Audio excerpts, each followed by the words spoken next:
샬롬 로중 읽어주는 제입니다. 오늘은 1월 17일 화요일 로중입니다. 내가 주님께 죄를 범하지 않으려고 주님의 말씀을 내 마음에 두었습니다. 시편 119편 10절. 너에게 맡겨진 이 값진 보화를 우리 안에 사시는 성령에 힘입어 지키라. 디모데후서 1장 14절. 신실하신 하나님께 의뢰하는 하루 되세요. 샬롬 하울람. 지난 주간에 정말 충격적인 뉴스를 하나 봤어요. 한 기독교 언론에서 나온 이야기인데요. 그 유명한 정광훈 목사가 또 막말을 했습니다. 와, 그 하나님과의 관계를 성적인 관계로 노골적으로 이야기를 했는데 뭐 밑도 끝도 없이 그냥 막 망발을 쏟아낸 거예요. 어떻게 이런 자신감 있는 메시지를 전할 수 있지? 이런 생각을 해보니까 뭐 답은 정확하지 않겠지만 나름의 좀 합리적인 유추를 해볼 수 있겠더라고요. 주님의 말씀이 그 안에 없기 때문이 아닐까 싶은 거예요. 자기가 하고 싶은 이야기, 그 이야기를 통해 얻을 이익, 여기에만 온갖 관심이 있으면 막 말을 할 수 있는 겁니다. 오늘 시편 기자는 내가 주님께 죄를 범하지 않으려고 주님의 말씀을 내 마음에 두었습니다. 이렇게 고백을 하고 있어요. 그러니까 주님의 말씀이 마음에 없으면 늘 죄 짓는 삶이라는 거예요. 말도 함부로 하게 되고 행동도 함부로 하게 되고 주위 사람들에게 피해를 주게 되고, 근데 주님의 말씀이 마음에 있으면 그것들을 한번 이렇게 정화하고 거를 수 있다는 거죠. 하나님 까불면 죽어, 뭐 이건 너무 유명한 이야기니까 어떻게 이런 말도 안 되는 이야기가 입에서 술술술술 나올 수 있을까? 그 안에 말씀이 아닌 다른 무언가가 가득 차 있기 때문이 아닐까 하는 생각을 해봐요. 누군가를 비판하기 위해 그런 나쁜 사람이 있습니다 라는 걸 여러분에게 보도하기 위해 이 아침에 불편한 이야기를 꺼낸 것은 아닙니다. 이 말씀은 우리를 항상 돌아보게 하는 거울과 같은 것입니다. 우리 마음에는 하나님 말씀이 있는가? 내 속에는 하나님의 말씀이 있어서 내 말과 행동과 생각과 다른 사람들과 관계 맺으며 사는 그 삶 속에 중심에 하나님의 말씀이 있는가? 이런 걸 우리가 돌아보면서 살면 좋겠다 싶은 겁니다. 오늘도 로중 말씀으로 하나님과 함께 동행하며 사시는 우리 서로님들 되시기를 간절히 바랍니다. 함께 읽을 새한글 성경은 마가복음 12장입니다. 좋은 하루 되세요.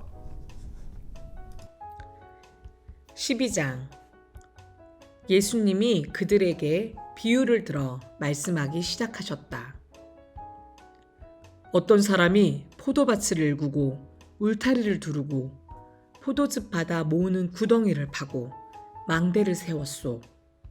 그 포도밭을 농부들에게 빌려주고 먼 길을 떠났소. 때가 되어 그 사람이 농부들한테 종을 보내어 농부들한테서 포도밭 열매에 얼마를 받아오게 했소.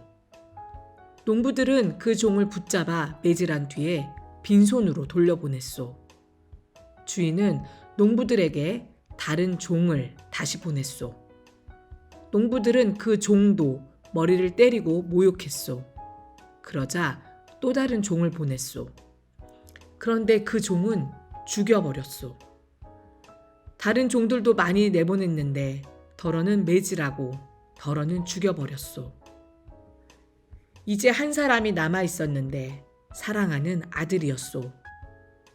마지막으로 그 아들을 농부한테 보내며 말했소. 내 아들은 존중하겠지. 그러나 그 농부들은 서로 말했소. 이자는 상속자다. 자, 그를 죽여버리자. 그러면 그가 물려받을 유산이 우리 차지가 될 것이다. 그러고는 농부들이 그 아들을 붙잡아 죽이고 포도밭 밖으로 내던져 버렸소. 그러면 이제 포도밭 임자가 어떻게 하겠소?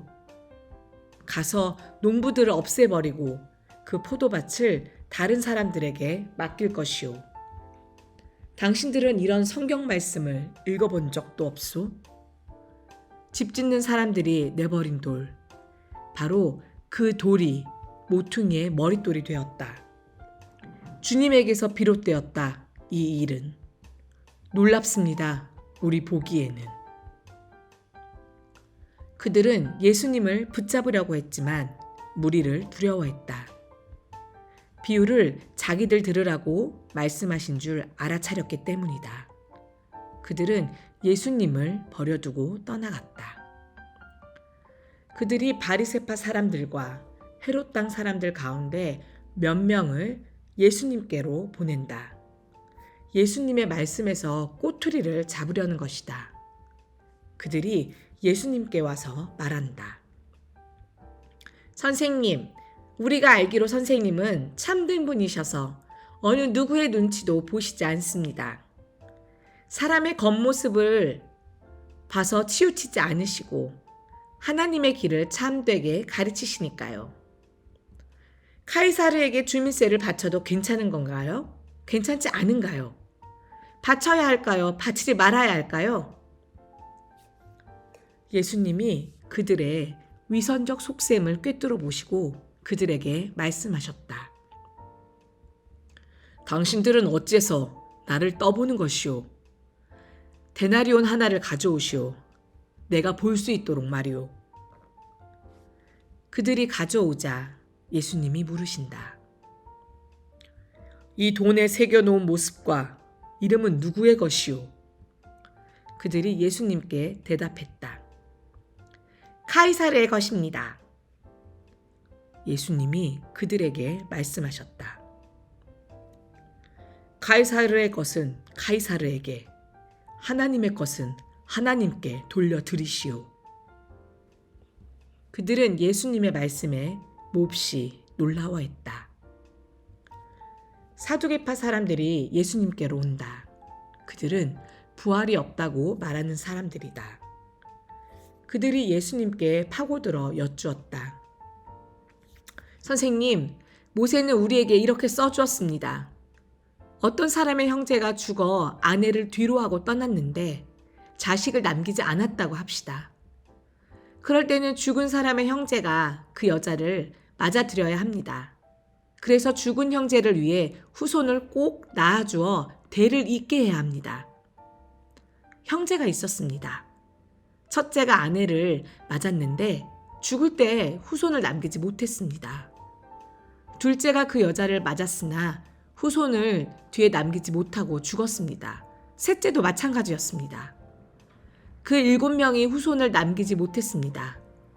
맨 마지막으로 그 여자도 죽었습니다. 부활 때에 그들이 다시 살아 일어날 때에 여자는 그들 가운데 누구의 아내가 되겠습니까?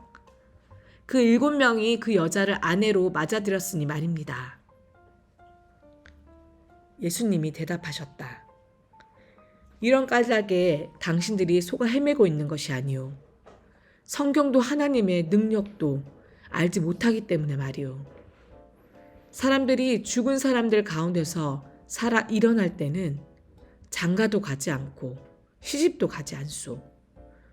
도리어 그들은 하늘에 있는 천사와 같소. 죽은 사람들이 일으킴 받아 살아나는 일을 두고 당신들은 모세의 책에서 읽어보지도 못했소? 가시나무 덤불 이야기에서 하나님이 모세에게 이렇게 말씀하셨소. 나는 아브라함의 하나님, 이삭의 하나님, 야곱의 하나님이다. 하나님은 죽은 사람들의 하나님이 아니라 살아있는 사람들의 하나님이시오. 당신들은 완전히 속아 헤매고 있소. 율법학자들 가운데 하나가 다가와서 그들이 신랑해하는 것을 들었다. 예수님이 그들에게 잘 대답하신 것을 보고 예수님께 파고들어 여쭈었다. 모든 계명 가운데 으뜸 가는 것은 어떤 것입니까? 예수님이 대답하셨다. 으뜸 가는 계명은 이것입니다. 들으라 그대 이스라엘. 주님 곧 우리 하나님은 주님 한 분이시다. 주님 곧 그대의 하나님을 사랑하라. 온 마음과 온 정성과 온 정신과 온 힘으로. 버금가는 계명은 이것입니다. 너의 이웃을 너 자신처럼 사랑하라. 이 둘보다 더 큰 계명은 달리 없습니다. 그 율법학자가 예수님께 말씀드렸다. 맞는 말씀입니다, 선생님. 참으로 그렇습니다. 하나님은 한 분이시고 하나님 말고는 다른 신이 없습니다. 하나님을 온 마음과 온 생각과 온 힘으로 사랑하는 것, 그것과 이웃을 자기 자신처럼 사랑하는 것, 훨씬 더 중요합니다. 뭐든 다 태우는 재물, 번제물과 희생제물보다요. 예수님이 보시니 그가 잘 생각해서 대답했다. 그때 예수님이 그에게 말씀하셨다. 당신은 하나님 나라에서 멀리 떨어져 있지 않군요. 그 뒤로 아무도 더는 예수님께 따지고들 엄두를 내지 못했다. 이어서 예수님이 성전에서 가르치실 때 말씀하셨다. 율법학자들은 그리스도가 다윗의 자손이라고 말하는데 어떻게 그런 말을 할 수 있소? 다윗 자신이 성령님을 힘입어 말했소. 주 하나님이 내 주님에게 말씀하셨다. 앉아 있어라 내 오른쪽에. 내가 그대의 원수들을 그대의 발 아래 둘 때까지. 다윗 자신이 그리스도를 주님이라고 말하는데 어떻게 해서 그리스도가 다윗의 자손이 될 수 있소? 큰 무리가 예수님의 말씀을 기쁘게 듣고 있었다. 예수님의 가르침에는 이런 말씀도 있었다. 율법학자들을 조심하세요. 그들이 바라는 일은 기다란 예복을 입고 다니는 것과 장터에서 인사받는 것입니다. 또 회당에서 귀빈석에 앉는 것과 잔치집에서 으뜸 가는 자리에 기대에 앉는 것입니다. 그들은 남편 여인 여자들의 집 재산을 집어삼키고 거칠애로 길게 기도합니다. 이 사람들은 더 호된 심판을 받을 것입니다. 예수님이 헌금함 맞은 쪽에 앉아서 무리가 그 함에 헌금 넣는 모습을 눈여겨보고 계셨다. 큰돈 넣는 부자도 많았다. 그런데 남편 여인 한 가난한 여자가 와서 랩돈 2개, 곧 1고들란트를 넣었다. 그때 예수님이 제자들을 가까이 불러서 말씀하셨다. 아멘, 그대들에게 말합니다. 남편 여인 이 가난한 여자가 헌금함에 헌금을 넣은 다른 모든 사람보다 더 많이 넣었어요. 다른 사람들은 모두 자기들에게 남아 도는 여윳돈에서 얼마를 넣었어요. 그렇지만 이 여자는 자기가 먹고 살기에도 모자라는데 자기 가진 모든 것을 다 드렸습니다. 자기 먹고 살 돈을 다 드린 것입니다. 아멘.